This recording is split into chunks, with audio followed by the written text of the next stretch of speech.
নদী পারাপার করার সময় স্রোতে আটকে গেল স্কুল পড়ুয়াদের গাড়ি। কোনো মতে প্রাণে রক্ষা পেল 25 জন পড়ুয়া।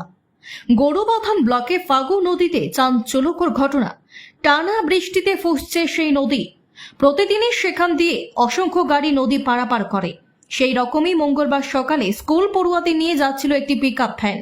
ফাগু নদীতে পিকআপ ভ্যান নামা মাত্রই নদীর জল বেড়ে যায়। হঠাৎ প্রবল জলস্রোতে গাড়িটি আটকে যায় মাঝ নদীতে।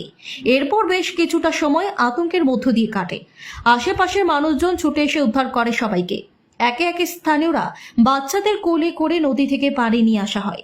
আতঙ্কিত পড়ুয়ারা জানিয়েছে, ফাগু নদীর উপর কোনো সেতু না থাকায় বর্ষার সময় প্রতিদিন প্রাণ হাতে করেই যাতায়াত করতে হয় তাদের। এদিনের ঘটনার পর কোনো পড়ুয়াই আর স্কুলে যেতে পারেনি।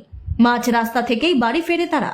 মঙ্গলবার দুপুরে ওই এলাকা পরিদর্শনে যান গরুবাথান পঞ্চায়েত সমিতির সভাপতি সূর্যমণি রায়।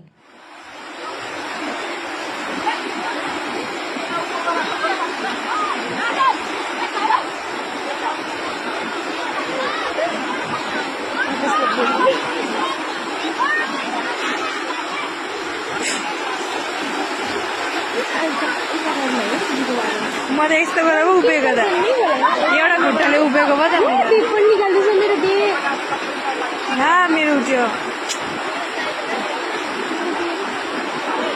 आपला घर जा होला।